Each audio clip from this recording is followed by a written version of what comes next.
মাত্র একটি ফ্লোচার্ট শিখেই কিভাবে তোমরা যে কোনো ধরনের ফ্লোচার্ট আঁকতে পারো, আজকে ক্লাসে আমি তোমাদেরকে এটা একদম সহজভাবে শিখিয়ে দিব।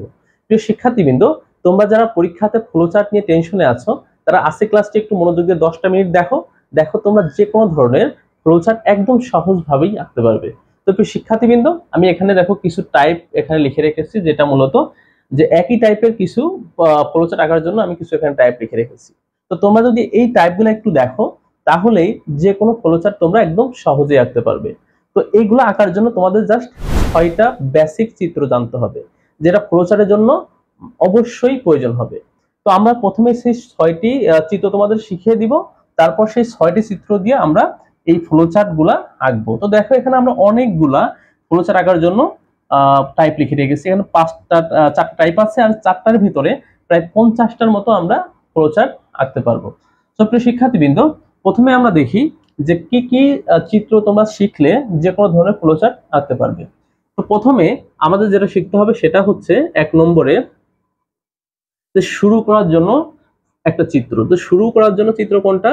শুরু করা। আমি লিখে দিচ্ছি তোমাদের জন্য, শুরু করা বা শেষ করা, এই দুইটার জন্য মূলত একই চিত্র, একদম সেম চিত্র। শেষ করা, সো দুইটার জন্য একটা চিত্র আছে, সেটা হচ্ছে এরকম একটা ইলিপস। ইলিপস মানে উপবৃত্ত। তো শুরু করা এবং শেষ করার জন্য এরকম একটা ইলিপস, এটার নাম হচ্ছে উপবৃত্ত। তার মানে তোমরা যদি শুরু করতে চাও তাহলে এই চিত্র দিবে, আবার শেষ করতে চাইলেও এই চিত্র দিবে, সেম চিত্র। ওকে।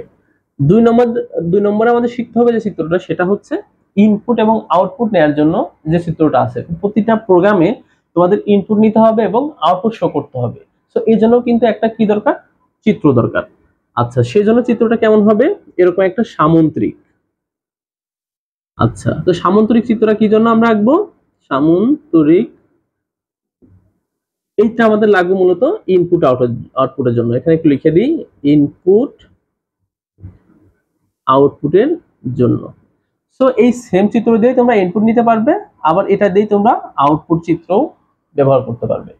আচ্ছা, 3rd নম্বর যেটা আমাদের প্রয়োজন হবে সেটা হচ্ছে ডিসিশন নেওয়ার জন্য, অর্থাৎ সিদ্ধান্ত গ্রহণের জন্য আমাদের লাগবে এই চিত্রটা। এটার নাম হচ্ছে কি বলা যায়? ডায়মন্ড, তাই না? ডায়মন্ড শেপ, ইংরেজিতে বলা হয় এটা ডায়মন্ড শেপ বা চিত্র, তাই না? আচ্ছা, ডায়মন্ড শেপের কাজ মূলত কি? সিদ্ধান্ত গ্রহণ করার জন্য। আচ্ছা, তো আমরা সিদ্ধান্ত নেওয়ার জন্য যদি কোনো চিত্র ব্যবহার করি তাহলে ব্যবহার করবো হচ্ছে এটা, ডায়মন্ড শেপ। এটার ইংরেজি আমরা বলতে পারি ডিসিশন। তো ডিসিশন মেকিং এর জন্য আমাদের যে চিত্রটা লাগবে সেটা হচ্ছে ডায়মন্ড শেপ। ওকে। এরপরে আরো কিছু চিত্র আছে আমাদের, বলছিলাম 6টা চিত্র। তো আরেকটা চিত্র আছে হচ্ছে প্রসেসিং। কোনো প্রসেস যদি আমরা করতে চাই, যেমন কোনো যোগ বিয়োগ বা যে কোনো ধরনের গড় বের করা, অর্থাৎ যে কোনো ধরনের অপারেশন যদি হয়, তাহলে তোমরা এই চিত্রটা ব্যবহার করবে, যেটার নাম হচ্ছে আয়তক্ষেত্র। তো আয়তক্ষেত্রের কাজ কি? প্রক্রিয়াকরণ, তাই না? প্রক্রিয়াকরণ বা প্রসেসিং। প্রসেসিং তার মানে একটা প্রক্রিয়াকরণ অথবা প্রসেসিং করার জন্য তোমাদের চিত্র লাগবে হচ্ছে এরকম আয়তক্ষেত্র। তাহলে আমরা কয়টা চিত্র শিখলাম? 4টা। শুরু করা শেষ করার জন্য উপবৃত্ত, সামন্ত্রিক হচ্ছে ইনপুট আউটপুটের জন্য, আর ডায়মন্ড শেপ হচ্ছে ডিসিশন মেকিং এর জন্য, আর প্রক্রিয়াকরণের জন্য হচ্ছে আয়তক্ষেত্র। তো 4 নম্বর আমাদের শেষ। এবার 5 নম্বরে আমাদের শিখতে হবে হচ্ছে আমরা যেহেতু প্রক্রিয়াকরণ শিখলাম, এবার হচ্ছে কানেক্টর। কানেক্টর কানেক্টর মানে কি? কোনো কিছুর সংযোগ স্থল। তো মনে করো কখনো আমাদের একটা সিদ্ধান্ত নেওয়ার প্রয়োজন হয়েছে যে সংখ্যা জোড় না বেজোড়। সংখ্যা জোড় হইতে পারে, বেজোড় হইতে পারে। তো জোড় অথবা বেজোড় যে কোনো আউটপুটই হোক না কেন, আউটপুট পর পরে মনে করো আমাদের দুইটা দিক থেকে এসে একটা জায়গায় মিলিত হয়েছে, অর্থাৎ কানেক্ট হয়েছে। তো কানেক্ট যখন হবে তখন এই চিত্রটার নাম হবে হচ্ছে কানেক্টর, যেটা হচ্ছে কিসের মতো? একদম বৃত্তের মতো। তার মানে বৃত্ত যে চিত্রটা, সার্কেল, এটা আমাদের ব্যবহার হবে কিসের জন্য? কানেক্ট করার জন্য, অর্থাৎ কানেক্টর হিসেবে। আর 6 নম্বরে আমাদের শিখতে হবে হচ্ছে যে তীর চিহ্নগুলো আছে, অর্থাৎ দিক নির্দেশ করার জন্য। তো দিক কোন দিকে যাবে, অর্থাৎ প্রবাহ নির্দেশের জন্য আমাদের এরকম তীর চিহ্ন লাগবে, যে একটা কাজ করার পরে সেই কাজের পরে কোন কাজটা করব এই কাজ দেখানোর জন্য। যে মনে করে একটা কাজ করলাম এটা, তারপরে যাবো এখানে, তারপরে যাবো এখানে, তার মানে এই যে চিত্রটা যে কোন দিকে যাবে সেটার জন্য মূলত আমরা 6 নম্বরে এই তীর চিহ্নটা শিখবো। তো এই চিত্রগুলো যদি তোমরা শিখো তাহলে কিন্তু তোমরা যে কোনো ধরনের ফ্লোচার্ট আঁকতে পারবে। তো আমরা ফ্লোচার্ট কি এই জিনিসটা কিন্তু বলিনি, তোমরা অবশ্যই জানো যে ফ্লোচার্ট কি। ফ্লোচার্ট মানে হচ্ছে কোন একটা প্রোগ্রাম সমস্যা সমাধানের জন্য আমরা যে চিত্রটা ব্যবহার করি স্টেপ বাই স্টেপ, সেটাকেই মূলত ফ্লোচার্ট বলা হয়। তো আমরা এখানে দেখো অনেকগুলো চিত্র শিখলাম না, এই চিত্র দিয়ে আমরা একটা প্রোগ্রাম সমাধানের কিছু কি স্টেপ লিখবো, কিসের মাধ্যমে? চিত্র দিয়ে। আর এই যে লেখার নিয়ম, এই নিয়মকেই বলা হয় মূলত ফ্লোচার্ট। তবে শিক্ষার্থীরা তোমরা যদি এই 6টা জানো তাহলে তোমরা যদি এমসিকিউ তে প্রশ্ন আসে এরকম চিত্র দিয়ে, চিত্রটা কিসের জন্য বা ইনপুট আউটপুটের জন্য আমরা কোনটা ব্যবহার করব বা শুরু শেষের জন্য কোনটা ব্যবহার করব, তাহলে কিন্তু খুব সহজেই এইটার অ্যান্সার করতে পারবে। আর ফ্লোচার্টও কিন্তু এরকম চিত্র দিয়ে তোমাদের প্রশ্ন আসতে পারে, যে ফ্লোচার্ট থেকে তোমাদের অ্যালগরিদম লিখতে বলতে পারে বা প্রোগ্রাম লিখতে বলতে পারে। তো আমি আজকে ক্লাসে তোমাদের একটা ফ্লোচার্ট কিভাবে লিখতে হয় যে কোনো প্রোগ্রামের জন্য বা যে কোনো সমস্যার সমাধানের জন্য, এটা এখন একদম ক্লিয়ারলি দেখিয়ে দিব। তো প্রথমে আমরা টাইপ 1 দিয়ে শুরু করব। টাইপ 1 এ দেখো এখানে প্রথমে আছে দেখো দুটি সংখ্যার যোগ, বিয়োগ, গুণ, ভাগ, গড়। তার মানে আমরা এই টাইপ 1 এ যে কোনো ধরনের যোগের জন্য মানে যোগের জন্য ফ্লোচার্ট রাখতে পারবো, বিয়োগের জন্য করতে পারবো, গুণের জন্য করতে পারবো, এরকম করে গড়ের জন্য করতে পারবো। তোমরা একটা একটু দেখো তাহলে দেখো সবগুলাই হয়ে যাবে। তো আমরা প্রথমে যোগের জন্য দেখব, তারপরে সেম জিনিস দিয়ে সবগুলাই দেখব। আচ্ছা, তো প্রথমে শুরু করার কাজ, তাই না? যে কোনো ফ্লোচার্টের প্রথম কাজ হচ্ছে শুরু করা। তো শুরু এবং শেষ যদি করতে পারো তার মানে কিন্তু তোমরা 2টা ধাপ করে ফেললে। তার মানে যে কোনো একটা ফ্লোচার্ট যদি আঁকো, যদি 4 মার্ক থাকে, তাহলে কিন্তু তোমরা যদি মাঝে কোনো কাজ নাও করতে পারো, শুরু আর শেষ করে দুইটা ধাপ শেষ হয়ে যাবে। তার মানে কিছু মার্ক কিন্তু তোমরা পাবে। এই কারণে তোমাদের শুরুটার জন্য তোমাদের যে চিত্রটা লাগবে সেটা হচ্ছে এরকম ইলিপস বা উপবৃত্ত। প্রথমে বলছি না, উপবৃত্ত ব্যবহার করা হয় হচ্ছে শুরুর জন্য। তো কাজ যেহেতু শুরু করতেছি, আমরা এখানে শুরু করি লিখে দিলাম, শুরু করি। তো কিসের জন্য শুরু করি? দুটি সংখ্যার যোগের জন্য। তো যোগের জন্য প্রথম কাজ হচ্ছে শুরু করা। এবার তারপরের কাজটা কি? এই যে চিত্রটা দিলাম না, এটার নাম কি? তীর চিহ্ন বলছিলাম না? এটার কাজ হচ্ছে প্রবাহর দিক নির্দেশ করা, যে শুরু করার পরে কি কাজটা হবে সেটা দেখানোর জন্য এই চিত্রটা লাগবে। আচ্ছা, এরপরে কাজ কি? যে শুরু করার পরে আমাদের একটা ইনপুট নিতে হবে, দুটা সংখ্যা। ইনপুট যদি আমরা না নিই তাহলে যোগ আসলে কি করব? তার মানে যে কোনো একটা প্রোগ্রাম করার জন্য যেমন ইনপুট নিতে হয়, ফ্লোচার্টের জন্য ইনপুট নিতে হবে, অ্যালগরিদম লেখার সময় ইনপুট নিতে হবে। সো ফ্লোচার্টের জন্য ইনপুটের জন্য আমাদের চিত্র কি ছিল? এরকম, তাই না? এরকম না? সামান্তরিক। তো সামান্তরিকে আমরা ইনপুট নিব। কি ইনপুট নিব? দুটি সংখ্যা। ধরলাম আমরা দুটি সংখ্যা এ এবং বি। তো আমরা এখানে লিখে দিব যে, আচ্ছা বাংলায় লিখি আমরা, তাই না? বাংলায় লিখি যে ইনপুট নেই। তো কি ইনপুট নিব এটা বলতে হবে না? তাহলে আমরা এখানে একটু সহজে লিখে দিই যে ছোট জায়গা যেহেতু, যে এ কমা বি দুটো সংখ্যা, এ বি দুটো সংখ্যা ইনপুট নিই, দুটি সংখ্যা ইনপুট নেই। ইনপুট নেওয়া শেষ। এই দুটোর সঙ্গে ইনপুট নেওয়ার পরের কাজ কি? ইনপুট নেওয়ার পরের কাজটা যাওয়ার জন্য আমাদের কাজ হচ্ছে যোগ করা। ইনপুট নেওয়া যেহেতু হয়ে গেছে দুটো সংখ্যা, এই দুটো সংখ্যা আমরা কি করব? যোগ করব। যোগের ইংরেজি কি? সামেশন। সামেশনের জন্য আমাদের একটা ভেরিয়েবল লাগে, সেটা হচ্ছে সাম, SUM। এটা সাম ভেরিয়েবল নিতে পারি আমরা। আচ্ছা, তো এই ইনপুট নেওয়ার পরে কাজ হচ্ছে প্রক্রিয়াকরণ, অর্থাৎ যোগ করা। যোগ একটা কি? প্রক্রিয়াকরণ না? অর্থাৎ প্রসেসিং করা। তো প্রসেসিং এর চিত্র কি জানো? আমাদের ছিল একটা আয়তক্ষেত্র। এই যে আয়তক্ষেত্র একটা আঁকলাম। তো আয়তক্ষেত্র যদি হয় এখানে আমরা প্রসেস করতে পারবো। তো প্রসেসের জন্য আমরা লিখে দিলাম sum equal a plus B. Clear? Sum মানে কি? যোগফল। Equal equal a plus B, দুইটা সংখ্যার যোগফল। ওকে, তো যোগ কিন্তু করা শেষ। এরপরে কাজ কি? এই যোগফলটা আমাদের আউটপুট দেখাইতে হবে, অর্থাৎ প্রদর্শন করতে হবে। তো এরপরের স্টেজ হচ্ছে প্রদর্শন করা। আমরা বলেছিলাম ইনপুট আউটপুটের জন্য সেম চিত্র। তো আমরা আউটপুট প্রদর্শনের জন্য কি করব? সেম এই যে সামান্তরিক। ক্লিয়ার? তো এখানে আমরা ওই আউটপুটটা শো করব। তার মানে হচ্ছে আউটপুট, একটু ইংরেজি লিখে দিলাম আউটপুট। তোমরা যে কোনো একটা লিখবে, ইংরেজি অথবা বাংলা। সো আউটপুট তোমরা এখানে বাংলা লিখতে পারবা, যে সাম শো করি। তার মানে ফলাফল, এই যে সাম, ফলাফলের এখন কি? সাম না? অর্থাৎ যোগফল সাম প্রদর্শন করি। প্রদর্শন মানে হচ্ছে আউটপুট, প্রদর্শন করি। তাহলে যখন প্রদর্শন করছি তখন তো কাজ শেষ, তাই না? কাজ শেষ হয়ে গেলে এর পরের কাজ হচ্ছে শেষ করা। তো শেষ এবং শুরুর জন্য একই চিত্র ছিল আমাদের, চিত্রটা ছিল হচ্ছে ইলিপস। এই যে তাহলে এখানে লিখলাম শেষ করি। তো কাজ যেহেতু শেষ, তার মানে আমাদের ফ্লোচার্টও শেষ। এই ফ্লোচার্টটা কেন ব্যবহার করলাম? দুটি সংখ্যার যোগের জন্য। প্রথম কাজ শুরু করা, লাস্ট হচ্ছে শেষ করা। তো দুইটা শেষ তো সবাই পারবে। আর তার পরের কাজ কি? ইনপুট নেওয়া। যে কোনো কাজের জন্য ইনপুট নিতে হয়। ইনপুট না নিলে কিসের উপর কাজ করব? এই জন্য ইনপুট নিতে হয়। ইনপুটের জন্য এই সামান্তরিক, আর আউটপুটের জন্য সামান্তরিক, সেম চিত্র। আচ্ছা, তো তোমরা ইনপুট আউটপুটের জন্য এরকম চিত্র এঁকে দিতে পারবে যে কোনো ফ্লোচার্ট আসলে।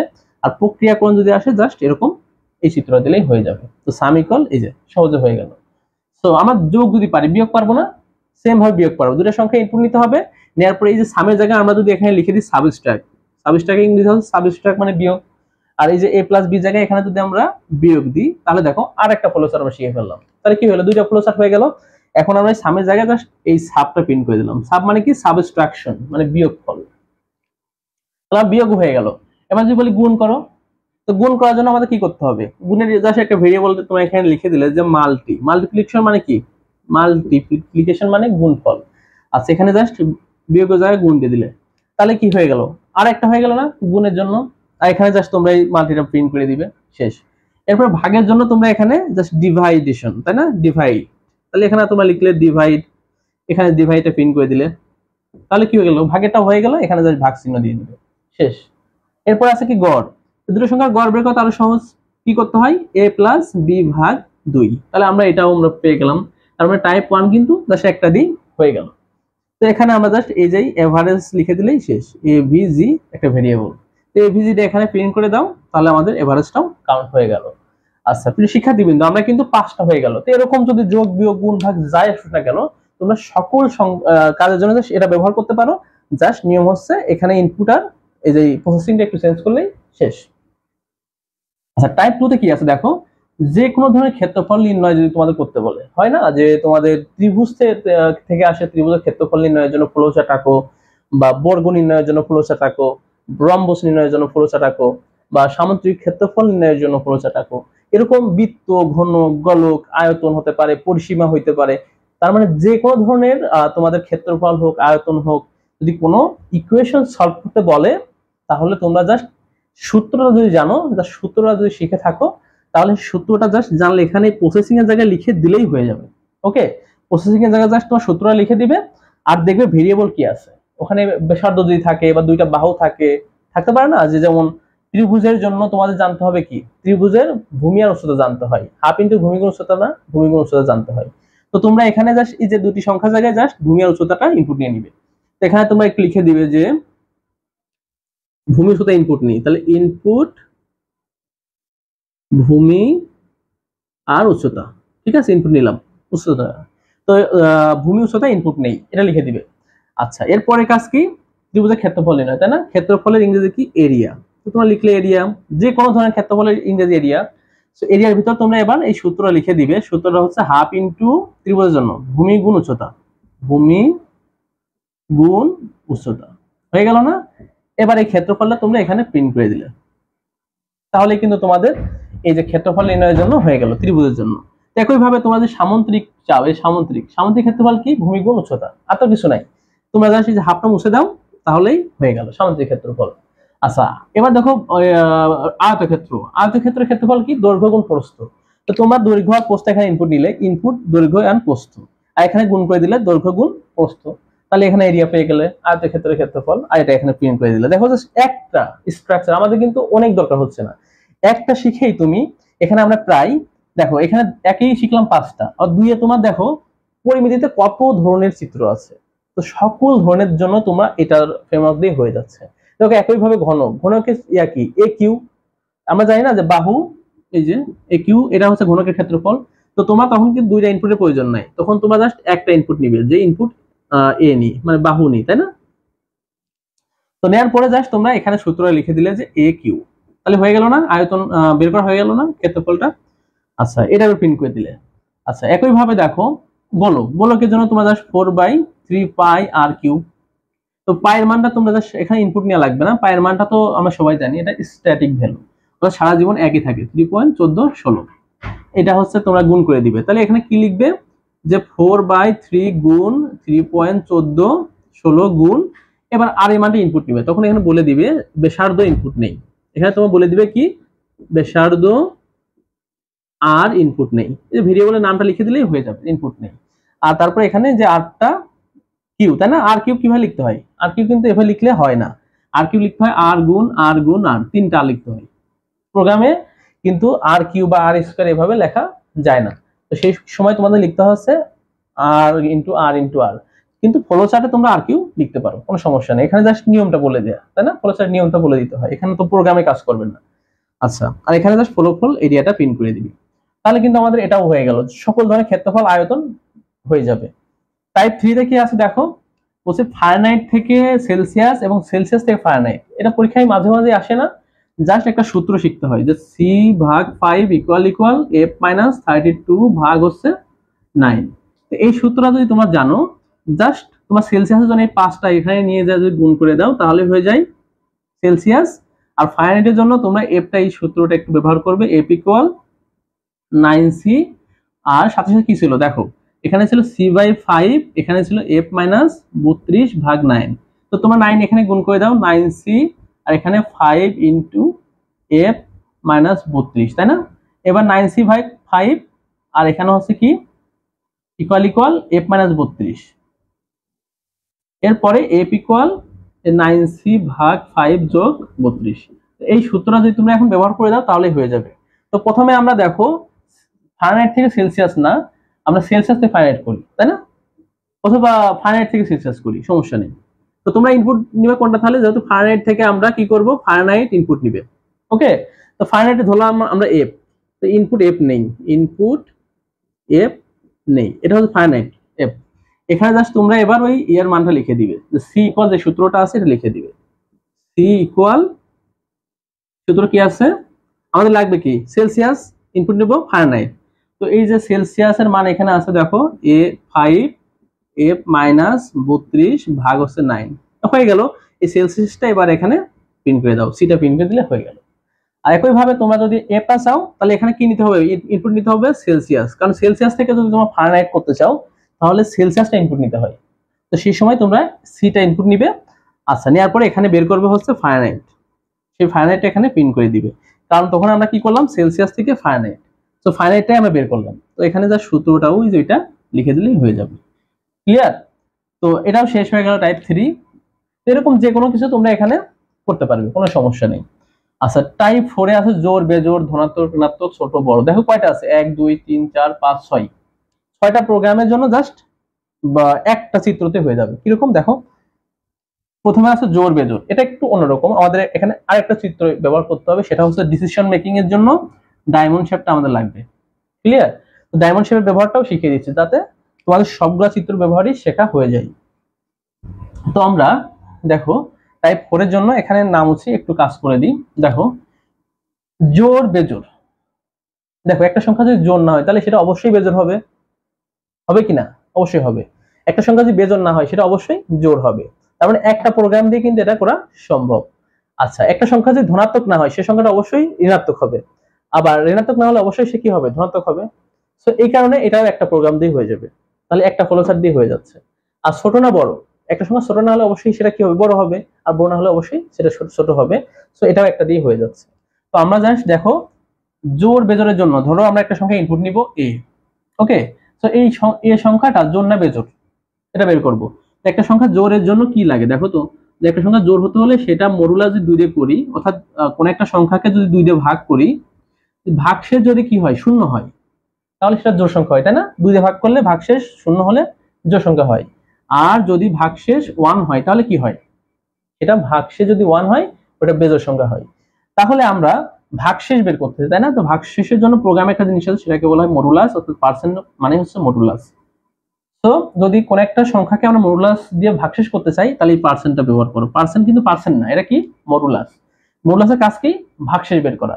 তো 25 ভাগ যদি মডুলাস যদি 2 দিই তাহলে কত হয়, 25 এর ভিতরে 2 যায় 12 বার, আর হাতে থাকে 1, এই একটা হচ্ছে পাওয়া যাবে উত্তর, এটা এখান থেকে ক্লিয়ার, মানে ভাগশেষটা পাওয়া যাবে। তো আমরা এটাই আসলে এখন ব্যবহার করব। তো এখন ইনপুট কি নিব, ইনপুট নেওয়ার জন্য চিত্র কি আমাদের এরকম, তাই না। তো ইনপুটটা একটা নিতে হবে, কারণ জোড় না বেজোড় একটা সংখ্যা, যে 5 একটা সংখ্যা ইনপুট নিব সেটা জোড় না বেজোড় এটা বলে দিব। তো তাহলে আমরা এখানে বলবো ইনপুট নেই, ইনপুট ইংরেজি লিখলাম ইনপুট এ, ঠিক আছে, একটা নিয়ে এ মানে নাম্বার, ইনপুট এ নাম্বার লিখলাম, এ নাম্বার বোঝার জন্য ইনপুটের নাম্বার এ, ঠিক আছে, এ নিলাম। এবার এই এটার জন্য বেজোড়, এটা চেক করার জন্য আমাদের এখন প্রক্রিয়াকরণ করলে কিন্তু হবে না, এখন কি করতে হবে, সিদ্ধান্ত নিতে হবে সেটা জোড় না বেজোড়। সিদ্ধান্ত নেওয়ার চিত্র কি, ডায়মন্ড, ডিসিশন মেকিং এর জন্য এটা লাগে। তো এখানে আমাদের চিত্র হবে হচ্ছে ডায়মন্ড, ক্লিয়ার। এবার এই এ যে সংখ্যাটা এটা কি জোড় না বেজোড়? জোড় হওয়ার জন্য মডুলাস করলে যদি দুটো মডুলাস করলে যদি 0 হয়, ইকুয়াল ইকুয়াল যদি 0 হয়, 0 হলে সেটা কি, 0 হলে সেটা হচ্ছে জোড় সংখ্যা, তাই না? তাহলে আমরা বলে দিব তখন যেটা আউটপুট হচ্ছে জোড়, আউটপুট হচ্ছে কি জোড়, জোড়ের বাংলা কি ইভেন নাম্বার, ক্লিয়ার, আউটপুট দিয়ে দিব। আর যদি না হয় ইয়েস হলে তোমরা এখানে লিখে দিবে ইয়েস, হ্যাঁ মানে যদি এটা সত্য হয় অর্থাৎ ইয়েস হয় তাহলে বলবে আউটপুট ইভেন অর্থাৎ জোড়। আর যদি না হয় তখন তোমরা আউটপুট দেখাবে কি, যে একটা সংখ্যা জোড় না তার মানে সেটা বেজোড়, তখন আউটপুট দেখাবে এটা হচ্ছে odd number, clear, output odd. Okay, তো এখানে চিত্র দিয়ে দাও, এদিকে আসলো, তার মানে হা হলে এদিক, না হলে এদিক। যদি হা হয় যে a মডুলাস 2 মানে এর ভাগশেষ ইকুয়াল ইকুয়াল কি 0 হইছে, যদি 0 হয় তাহলে সত্য, সত্য হলে বলবা ইয়েস, আর যদি মিথ্যা হয় তাহলে এটা। আচ্ছা, এবার আমাদের একটা চিত্র লাগবে সেটা কানেক্টর, তো দুইটা মিলে শেষ করতে হবে না, আমাদের আউটপুট দিয়ে ফেলছি, শেষের জন্য আমাদের চিত্র লাগবে হচ্ছে কানেক্টর, দিয়ে এখানে আমরা কানেক্টর এই যে এখানে শেষ করে দিব, শেষের জন্য ইলিপস, আর কানেক্ট করার জন্য দুইটার নাম কি, কানেক্টের জন্য নাম কি, একটার জন্য নাম হচ্ছে এটা বৃত্ত, এই যে বৃত্ত নিয়েছি তাই না, আর শেষের জন্য যেটা ইলিপস, এটা শেষ, শেষ করি এখানে কানেক্ট করলাম। ওকে, তাহলে আমাদের দেখো জোড় না বেজোড় বলার জন্য প্রথম একটা সংখ্যা ইনপুট এ নিলাম, এবার চেক করলাম এই যে ডিভিশন দিলাম, এটার নাম কি ডিভিশন, যে এ কি 2 দিয়ে ভাগ করলে 0 হয় ভাগশেষ, হ্যাঁ 0 হয়, যদি হয় তাহলে সেটা বললাম ইভেন জোড় নাম্বার, যদি 2 দিয়ে ভাগ করলে 0 না হয় মানে 1 হলো তাহলে কি হবে, সেটা বেজোড় নাম্বার, তো সেই জন্য বললাম অড। আর দুইটা আসার পরে শেষ করার জন্য একসাথে কানেক্ট করে এই যে শেষ, ঠিক আছে। তো এবার আমরা দেখবো তার জোড় বেজোড় দুটাই হয়ে গেল, এবার ধনাত্মক না ঋণাত্মক, একটা সংখ্যা এ নিলাম, এই সংখ্যা কি ধনাত্মক হইতে হলে সেটা 0 এর চেয়ে বড় হতে হবে, বা 0 এর চেয়ে বড় হতে হবে, তো আমরা এখানে বললাম যে এ যদি 0 এর চাইতে বড় হয় বা সমান হয় তাহলে সেটা ধনাত্মক বলা হবে। এর ভ্যালু যদি কি হয়, মনে করো একটা সংখ্যা 5, 5 কি 0 এর চেয়ে বড় বা সমান, তাই না, তাহলে 5 হচ্ছে বড়, ক্লিয়ার। আর যদি 0 এর চেয়ে ছোট হয়, মনে করো -5, 0 এর চেয়ে ছোট না, তাহলে এটা নেগেটিভ নাম্বার, এটা পজিটিভ নাম্বার। তো 0 এর চেয়ে বড় বা সমান হলে আমরা ইয়েস, যদি হয় তাহলে আউটপুট হবে এটা হচ্ছে ধনাত্মক নাম্বার অর্থাৎ পজিটিভ, প্রিন্ট করে দিলাম পজিটিভ নাম্বার। আর যদি নো হয়, যে ধরলাম 0 এর চেয়ে বড় না, তাহলে সেটা কি ছোট, ছোট হলে আমরা বলবো আউটপুট হচ্ছে নেগেটিভ, ক্লিয়ার। তাহলে আউটপুট পজিটিভ নেগেটিভ হয়ে গেলে পরের কাজ হচ্ছে আউটপুট হওয়ার পরে আমাদের শেষ করে দেওয়ার আগে আমাদের কানেক্ট করে শেষ করি, একটা দিয়ে হয়ে গেল। তো তোমরা এটাও পারলে। এরপরে দেখো যদি ছোট বড় বের করতে বলে একটা সংখ্যা, একটা দুইটা সংখ্যা মনে করে, এবার যে এ একটা সংখ্যা মনে করো 5, বি একটা সংখ্যা মনে করো 7, এখন কোনটা বড় কোনটা ছোট, যদি এ বি সে বড় হয় তাহলে এ বড়, যদি বি এর চেয়ে বড় হয় তাহলে বি বড়, আচ্ছা এ যদি বি সাইডে বড় হয় তাহলে অবশ্যই বি ছোট, তাই না, আর যদি এ বি সে ছোট হয় তাহলে বি বড়। তাহলে আমাদের একটা শর্ত লাগবে, জাস্ট এখানে আমরা বলবো যে এখানে ইনপুট নিতে হবে দুইটা সংখ্যা, যে দুইটা সংখ্যার ভিতরে কোনটা বড়, তো আমরা এখানে নিব ইনপুট হচ্ছে এ আর বি, তো input 2 number A and B. এবার আমরা বলবো যে এ যদি বি চাইতে বড় হয়, এ যদি বি চেয়ে বড় হয় তাহলে বড় কে, এ, তখন আমরা বলবো এ কি বি চেয়ে বড়, এখানে প্রশ্ন করব এ কি বি চাইতে বড়, হ্যাঁ বড়, যদি বড় হয় তাহলে আমরা বললাম যে আউটপুটে যে বড় নাম্বারটার নাম কি, যে আউটপুট এখানে কি প্রিন্ট করব, যে বড়টা, যে এটা হচ্ছে লার্জ নাম্বার, তাই না, লার্জার, ওকে লার্জ নাম্বার, তার মানে লার্জ নাম্বার কোনটা, এ। আচ্ছা, এবার যদি এ যদি বিশ্বে বড় না হয়, প্রশ্ন করছি বড় না হয় তাহলে এদিক তো যাবে না, তখন যাবে এদিকে, নো এ বিশ্বে বড় না, তখন আমাদের প্রিন্ট হবে যে কে কে বড় হবে, যে এ বিশ্বে বড় না হয় তাহলে বি বড়, তখন বলবো আউটপুট বি, তাহলে বি বড়। এবার দুইটা এসে কানেক্ট হয়ে শেষ। তো আমাদের এখানে জাস্ট প্রশ্ন করতে হয়, ডায়মন্ডের ভিতর কি কাজ করতে হয়, প্রশ্ন করতে হয় যে এ কি বি চাইতে বড়, যদি হয় বড় তাহলে আউটপুট হবে কি এদিকে যাবে অর্থাৎ সত্য, সত্য হলে এটা, আর যদি না হয় তাহলে বি বড়, তাহলে এটা হবে বি আউটপুট, তারপরে দুইটা কানেক্ট হয়ে শেষ। তাহলে আমরা কিন্তু সবগুলাই শিখে ফেললাম। তো এরকম যে কোনো ধরনের টাইপ 1 হোক, 2 হোক বা 3 হোক, তোমাদের যে কোনো ধরনের যদি এরকম প্রশ্ন দিয়ে তোমাদের বলে একটা ফ্লোচার্ট রাখতে, জাস্ট তোমরা যদি 6টা চিত্র জানো যেগুলো আমি বললাম, তাহলে কিন্তু তোমরা সেইগুলো আঁকতে পারবে। এর বাইরে কিন্তু তোমাদের কোনো কিছু প্রয়োজন হবে না। তো প্রিয় শিক্ষার্থীবৃন্দ, আজকের ক্লাসে পর্যন্তই। আল্লাহ হাফেজ।